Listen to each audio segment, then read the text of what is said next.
Hello dear students, सीखने सिखाने के इस सेशन में आप सबका स्वागत है। इस सेशन में एक बहुत ही इम्पॉर्टेंट टॉपिक को हम लोग पढ़ेंगे जो बराबर हमसे गलती हो जाती है बोलने में। वर्ब के बारे में हमने वर्ब सेक्शन में जानकारी ले रखी है कि वर्ब दो प्रकार के होते हैं। यदि वर्ब फॉर्म की बात की जाए तो वर्ब फॉर्म को दो कैटेगरी में बांट दिया गया है। एक को रखा गया है रेगुलर वर्ब के कैटेगरी में और दूसरे को रखा गया है इरेगुलर वर्ब के कैटेगरी में। कुछ वर्ब्स ऐसे होते हैं जिनके पास्ट टेंस फॉर्म अथवा पास्ट पार्टिसिपल फॉर्म बनाने के लिए हमें डी और ईडी की मदद लेनी पड़ती है। तो वे सारे वर्ब फॉर्म्स जो डी अथवा ईडी लेकर अपने सेकेंड फॉर्म को अथवा थर्ड फॉर्म को बनाते हैं, सेकेंड फॉर्म को ही इंग्लिश में हम लोग पास्ट टेंस के नाम से जानते हैं।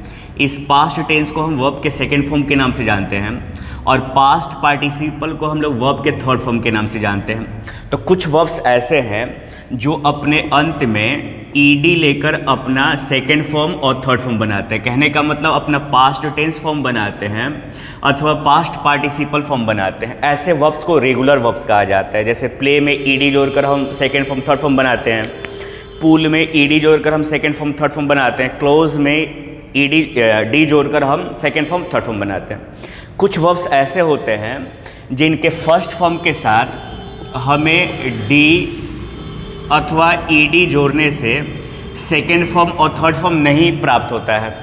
इसके लिए एक स्पेशल रूल बनाया गया है। तो उन वर्ब्स को कहा जाता है इरेगुलर वर्ब्स। जैसे आपने खाने का इंग्लिश याद किया ईट, तो ईट का सेकेंड फॉर्म एट होता है, थर्ड फॉर्म ईटन होता है। तो ये डी और ईडी लेकर अपने पास्ट टेंस फॉर्म को और पास्ट पार्टिसिपल फॉर्म को नहीं बना रहे, यानी कि रेगुलर रूल से हटकर हैं, तो इनको कहा जाता है इरेगुलर वर्ब फॉर्म्स। जैसे गो का आपने याद किया गो, वेंट, गॉन, तो डी और ईडी इनके अंत में नहीं लगा हुआ है, तो इनको बोला जाएगा इरेगुलर वर्ब फॉर्म्स। ठीक है। उसी तरह डू का डू, डिड, डन, कैच का कॉट, कॉट। तो ये सारे वर्ब्स अपने आप में इरेगुलर हुए। इस क्लास में हम लोग रेगुलर वर्ब के उच्चारण के बारे में पढ़ेंगे और ध्यान देंगे। अक्सर क्या होता है कि हम ईडी का उच्चारण करने में इस ईडी का साउंड निकालने में गलती कर बैठते हैं और मैक्सिमम 99% लोग गलती कर बैठते हैं। उनसे मिस्टेक हो ही जाती है इनके उच्चारण करने में। ध्यान से चीज़ों को देखिएगा और समझने का प्रयास करिएगा। हेडलाइन बनाया गया correct pronunciation of past tense और पास्ट पार्टिसिपल। इसका मतलब ये हुआ कि हम लोग ईडी के करेक्ट प्रोनाउंसिएशन के बारे में सीखेंगे। ठीक है। प्रोनाउंसिएशन, ईडी के शुद्ध उच्चारण के बारे में हम जानकारी लेंगे। तो यदि ईडी की बात की जाए तो ये तीन तरह का साउंड देता है। ध्यान से सुनेंगे, ये ईडी अपने आप में तीन तरह का साउंड देता है। जब भी पास्ट टेंस की बात करनी हो या पास्ट पार्टिसिपल की बात करनी हो जिसके अंत में ईडी दिखाई दे, तो वो अपने आप में रेगुलर वर्ब फॉर्म हुआ। और इस ईडी का तीन साउंड आएगा, ड और इड। फिर एक समय सुनिएगा, इस ईडी का तीन साउंड आता है, ड और इड। ठीक है। तो जब भी ये आए तो सावधानी बरतनी है आपको कि इसका साउंड क्या करे। प्रैक्टिस से सारी चीज़ें पॉसिबल हो जाएंगी। Practice makes a man perfect. जितना ज़्यादा आप प्रैक्टिस कीजिएगा उतना ही ज़्यादा आप परफेक्ट होते चले जाइएगा। ठीक है। क्योंकि अभ्यास ही आपको परिपक्व बनाता है। यहाँ ध्यान देंगे, जब हम ईडी की बात करते हैं ना मेरे भाई, दूसरे कलर से हम कर रहे हैं, जब हम इस ईडी की बात करते हैं तो इसका साउंड ट भी आता है, इसका साउंड ड भी आता है और इसी का साउंड ईड भी आता है। ये आई है डी, तो इसको पढ़ेंगे ईड। अब देखिए, कब ईडी का उच्चारण हम ट करते हैं तो ध्यान से सुनिएगा। सबसे पहले तो आपको प्रैक्टिस के लिए ज़्यादा से ज़्यादा प्रैक्टिस करना है। आपको गिने चुने कुछ वर्ड्स को हम लिखे, इन वर्ड्स पे ध्यान देना है, फिर अपने से भी सोचना है। ठीक है। अपने से भी सोच के वर्ड्स अपने सामने लाना है और जिस तरह से हम प्रैक्टिस करने के लिए आपको बता रहे हैं, आपको समझा रहे हैं, उसी तरह से आपको प्रैक्टिस कर लेनी है। सबसे पहले अपने इस हाथ को अपने गले पर यहाँ लेके जाइएगा। फिर से एक बार सुनिएगा, अपने हाथ को अपने गले पर यहाँ लेकर जाइएगा और साउंड निकालिएगा इसका, टी का। फिर से एक बार सुनिएगा, अपने गले पे हाथ को लेकर जाइएगा और टी का साउंड निकालिएगा। देखिए हम बोल रहे हैं, आप भी कोशिश कीजिएगा। ठीक है। आप भी कोशिश जरूर कीजिएगा। च च च च। सुने, आपका जीभ आपके तलुए के साथ जाके यहाँ पे जाके आपका जीभ टकरा रहा है। च च। देखिए, जब आप ट बोल रहे हैं ना, ट, तो उसी के साथ आप ड भी बोलिए। ध्यान, जो हम बता रहे वैसे कीजिएगा, जरूर कीजिएगा। आपसे हाथ जोड़ के विनती है। तो यहाँ पे कीजिए और बोलिए ड ड। अब दोनों के बीच के अंतर को फील करिए, ट ट ड। जब आप ट बोल रहे हैं ना तो यहाँ पे किसी भी तरह का वाइब्रेशन नहीं हो रहा है। देखिएगा, अपने गले पे अनुभव कीजिएगा। जब आप ट ट ट ट बोलिएगा ना तो यहाँ पे किसी भी तरह का वाइब्रेशन नहीं होगा। लेकिन जैसे आप बोलिएगा ड ड तो यहाँ पे डम डम की साउंड आएगी आपके गले पे, तो यहाँ पे वाइब्रेट होगा। ठीक है, तो जहाँ पे वाइब्रेशन होगा हम ईडी का प्रोनाउंसिएशन करेंगे ड। ठीक है, जहाँ भी वाइब्रेशन होगा ईडी का उच्चारण किया जाएगा ड। लेकिन जब वाइब्रेशन नहीं होगा, आपके गले में वाइब्रेशन नहीं होगा, तब आप उच्चारण करिएगा ट। ठीक है, तो ईडी का प्रोनाउंसिएशन ट जब होगा जब हमारे गले में किसी भी तरह का वाइब्रेशन नहीं होगा, और ड साउंड तब निकालेंगे जब हमारे गले में वाइब्रेशन होगा। ये चीज़ समझ गए। अब एग्जाम्पल के माध्यम से देखिए, जब किसी शब्द के अंत में च साउंड निकले, च, तो वो वाइब्रेशन नहीं करेगा। एक बार देख लीजिएगा, च च, ठीक है, वाइब्रेशन नहीं करेगा। तो इसमें ईडी का उच्चारण हम ट करेंगे, वॉच्ड, ट बोलेंगे, वॉच्ड। स्नैच, च साउंड आया यहाँ पे च, तो इसका उच्चारण ट होगा, स्नैच्ड। ठीक है, स्नैच्ड। यहाँ पे फेच, किसी को कहीं से जाकर लाने का इंग्लिश होता है फेच। जैसे छोटे छोटे बच्चे स्कूल चले जाते हैं, छुट्टी होता है तो उनकी मम्मी जाती है उनको जाकर लाती है, तो उसको कहा जाता है फेच। जो साउंड है ना सी एच का, वो च आ रहा है, तो इस ईडी का उच्चारण हम ट करेंगे, फेच्ड। ठीक है, फेच्ड। फिर देखें, जब सौ साउंड आएगा ना, सौ साउंड, तो ये इसमें वाइब्रेशन नहीं होगा, तो आप ईडी का उच्चारण ट कीजिएगा। जैसे फिनिश्ड, फिनिश्ड ट करिएगा। किस्ड, अभी तक ड ड करता है, किस्ड, ना ना गलत, यहाँ पे ट करेंगे, फिक्स्ड। ठीक है, फिर क साउंड आएगा तो आप उच्चारण ट करिएगा, वॉक्ड। ठीक है, टॉक्ड, मॉक्ड। किसी को मुंह चिढ़ाने का अंग्रेजी होता है मॉक, किसी को चिढ़ाने का, पिनकाने का इंग्लिश कहा जाता है मॉक। नहीं कि भाई बहन में झगड़ा हो गया है, मम्मी बहन को बोल दी है, बहन मुंह लटका के बैठ के, तो भाई चिढ़ाने के लिए, ये क्या है, ये मॉक है, इसको मॉक कहा जाता है। तो यहाँ पे साउंड आप ट करिएगा। फिर आप जा रहे हैं प साउंड पे, तो प भी वाइब्रेट नहीं करेगा, तो बोलिएगा स्टॉप्ड, स्टॉप्ड। ठीक है, ड अभी तक बोलते आया था, अब ड नहीं बोलेगा, स्टॉप्ड। क्रॉप्ड, मोबाइल में जब आपको फ़ोटो को सजाना होता है तो एक ऑप्शन आता है, जब एडिटिंग ऑप्शन में जाते हैं, एडिट वाले ऑप्शन में, तो क्रॉप एक ऑप्शन आता है। क्रॉप में क्या करता है, फ़ोटो को काटते हैं, तो वहीं से क्रॉप का मीनिंग समझ लीजिए, चीज़ों को काटना, छोटा करना। तो पढ़िएगा क्रॉप्ड। फ्लिप, उसी में आता है, यदि फ़ोटो आप ऐसे खींचा है, चाहते कि इसका डायरेक्शन चेंज हो, तो फ्लिप मतलब होता है मोड़ना, दूसरे डायरेक्शन में कर देना। तो फ्लिप, प साउंड आ रहा है तो डी, ईडी का उच्चारण कीजिएगा ट, फ्लिप्ड। ये देखिएगा, फ साउंड, फ साउंड आया तब भी आप ईडी का उच्चारण ट करिएगा, लाफ्ट, काफ्ट। ठीक है, राफ्ट। तो ये ईडी का साउंड हुआ टी। कब, जब वाइब्रेशन नहीं होगा। कब वाइब्रेशन नहीं होगा, तो जब शब्द के अंत में आपको च साउंड सुनाई दे, किसी भी तरह का स साउंड सुनाई दे, क साउंड सुनाई दे, प साउंड सुनाई दे, या फिर फ साउंड सुनाई दे। अब पॉइंट नंबर 3 पे जाते हैं। जब ईडी का साउंड ड हो तो ये वाइब्रेशन उत्पन्न करेगा। ठीक है, वाइब्रेशन क्रिएट करेगा, और जब वाइब्रेशन क्रिएट करेगा तब हम ईडी का उच्चारण करेंगे ड। तो कब कब ये वाइब्रेशन क्रिएट करता है, तो जब किसी शब्द के अंत में न साउंड सुनाई पड़ता है, जब कोई वर्ड न से एंड करता है तब वाइब्रेशन क्रिएट होता है। जैसे कहिए नो, नो, नो, कीजिएगा जरूर जैसे हम बोल रहे हैं। तो जब वाइब्रेशन आएगा तो इसका उच्चारण हम करेंगे ड।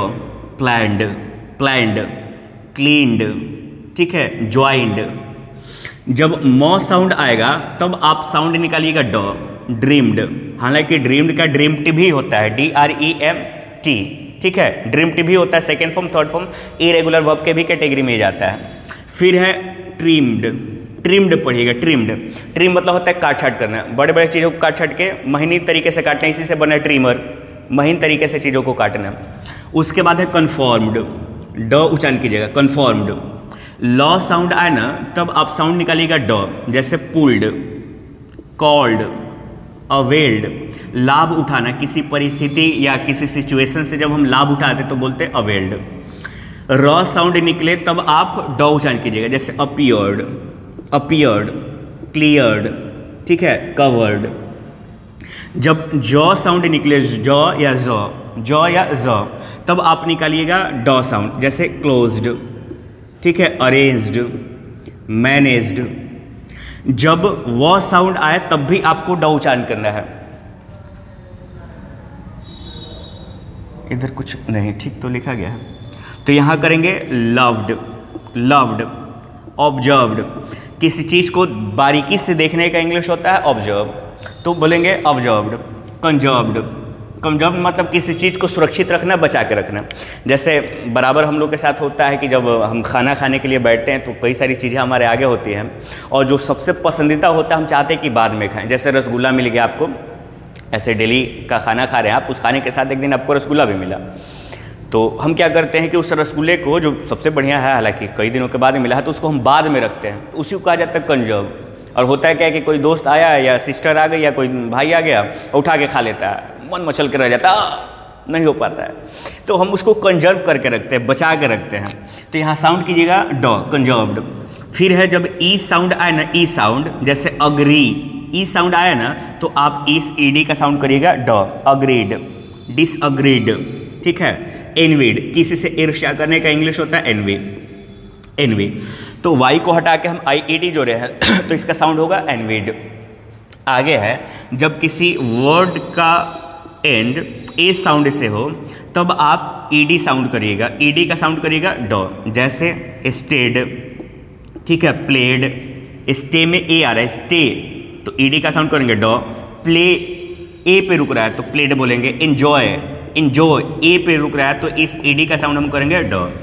फिर जब आई साउंड आए ना, आई साउंड किसी वर्ड के अंत में, तब आप ईडी का साउंड निकालिएगा ड, जैसे क्राई, क्राई, क्राई, आई आ रहा है ना तो आप ईडी का उच्चारण करिएगा ड, क्राइड।